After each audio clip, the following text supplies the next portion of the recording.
No one is born with self-confidence. Zero. Right? Every single one of us, our self-confidence was determined by how we were raised, the parents we had, the teachers we had, the bosses we've had, the jobs we've had. My sister worked for a company for 17 years, and her boss destroyed her self-confidence. She came out of that job, and she didn't realize until she got into her new job how afraid she was to make decisions because of her boss.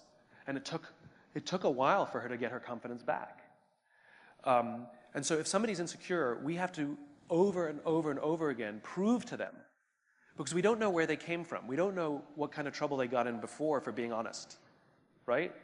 Or how they were raised. We don't know. And so we have to have total empathy and just prove to them that if they make a mistake, they're going to get helped, not hurt. They're going to get supported, not yelled at. And the first time they won't believe you. They think it's a game. They think it's a con. It's a trick.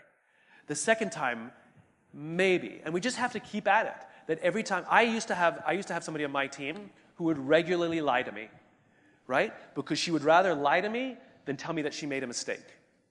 And if I saw the lie, I would ask so many questions to get her to say to me, I screwed up. I'd be like, well, this doesn't make sense.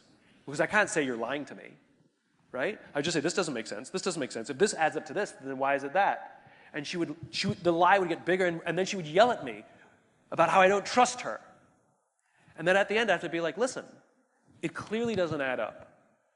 I'm okay if it doesn't add up, if you made a mistake. Just tell me, and I'm good, and we'll move on.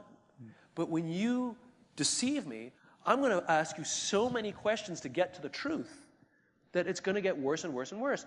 I had to have that conversation with her probably 50 times before little cracks started to show, where she showed up to me once where one number wasn't there, and she looked at me and said, I made a mistake. And I went, cool, thanks. Alan Mulally puts it brilliantly. He says, you have a problem. You are not the problem. Right? So if something goes wrong, we have a problem, but you are not the problem. And that's the point is, we've too many times told people that they're the problem.